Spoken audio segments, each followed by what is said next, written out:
me if I'm going too long. All right. Welcome Okay, back. go. Oh, I'm It's so your sorry. show. It's your show. I just come here on Tuesday. No. So- And we're so glad to have you both on, Cheyenne and Chef Ron. Thank you, Okay. Marty, for Yes. having us. So, how are y'all doing today? No. Thank you. We're So- going to talk over each other all morning. Right. So today what we're going to be doing is called the German pancake. Okay. I know, Okay. Cheyenne, have you had a German pancake? I've had a German pancake. Okay. But why are you calling it that now? I thought it's... I'm going to get into that. Okay, Mari, sorry. Okay. Have you had a German pancake? No, I haven't even heard of these pancakes before until today. Another name for the German pancake, are y'all ready for this one? Is the Dutch baby. Okay. The Dutch baby. So, the reason for that is, did you know that Germans don't speak German?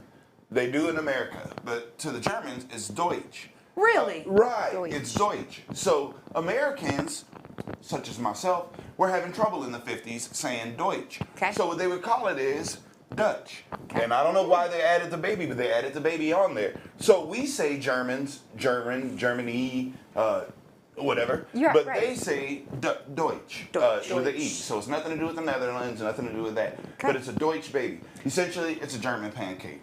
Also, essentially, it's a real easy thing to make, to throw in the oven and top. You could do a savory version or a sweet version. Totally up to Yum. you. So what we're going to do today is a sweet, almost breakfast version. That's why I brought the sausage. Yes, I can't wait. Hot cakes and sausage Can't is my wait. thing. But so even when we're gonna do it the German way, then we're still another thing. This came out of Seattle. So it's technically, although it's called a Dutch baby and it's a German pancake, it's an American invention. Go USA! USA! Yeah. So it's creative, it's delicious, it's flavorful, and it's something you can really play with. If you really want to do some brunch at home, this one's a good one to break out. So where we're gonna start. For one, you need a blender. If you don't have a blender, you need a mixer, a hand mixer. I'm sure a KitchenAid mixer or a stand mixer would work just fine, but I haven't tried it with those. I've tried it with a blender. So Ninja, we got the Ninja broken out, and we're gonna go into it. The first thing we're gonna start with is a cup of flour. And they're like, why is his blender all dirty? I don't know. We already did one. Shh, we don't want to know. Well, you gotta did do not. it. You can call out the we just dirty brought it like blender that. Okay, and then not mention what we did. Yeah, you're right. You're right. We've They been gonna be like, hard- he just nasty. we've been hard working in the kitchen all morning. All morning. They really have been. Yeah, so Oh. let me wipe that sweat off my brow. Uh-huh. So we're gonna start with some flour and a sifted flour, but I could just as easily have mixed all this in a bowl and got it a little bit more airy.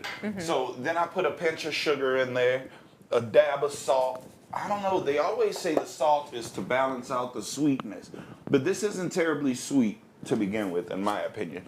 And y'all make sure and lock in and get that recipe, because you're gonna want this one. You're gonna wanna make brunch one morning or some pancakes, and then you can go sit down and hang out on your patio while this is in the oven. And then another thing, we're gonna preheat that oven to 375 degrees. And we're gonna put the butter in there. I already have the butter in there. And we're gonna let that work and melt, because once this gets blended, what we're gonna do is pour it in the already buttered pan and then let it bake at, I said 375, it's 475. We're going hot. That's hot. Yeah, that is hot. Okay. So let me go ahead Yeah, and, crack one egg Get in there. those eggs in there. and you're actually gonna Yum. need 4 for this particular recipe, and I'm gonna recommend a 10-inch cast iron, but I also have a 10 by 13 pan. And I'm a level with the Amarillo. I'm kind of nervous. I'm not sure if that pan's too big, too small, or not big enough. But we're gonna go. It'll with work. it. It's gonna work. I love the way Mari thinks, because she's right. It's gonna work. Right. It is One gonna way work. or the other, it's gonna work. So then once I'm listening. Oh no, you're good. So you're gonna blend this out and then We're gonna let this all blend, and then we're gonna pour it in the pan with the melted butter and let it go for about 20 minutes, and then Okay. I'm gonna say 18, and then just check it, see where it's at, and be ready to pull it. A little bit of vanilla. If you want to change this to where you'd rather like a lemon blueberry flavor, you're welcome to use lemon extract in here, or just kind of play with it. And figure out which one you want. And if you don't want it sweet at all, you can just not leave out the vanilla. And then I don't want to turn this on. no, I understand. Yes, Yeah, they're let's- gonna Yeah. blend this during the break, and then we'll be back with Cheyenne and Chef Ron.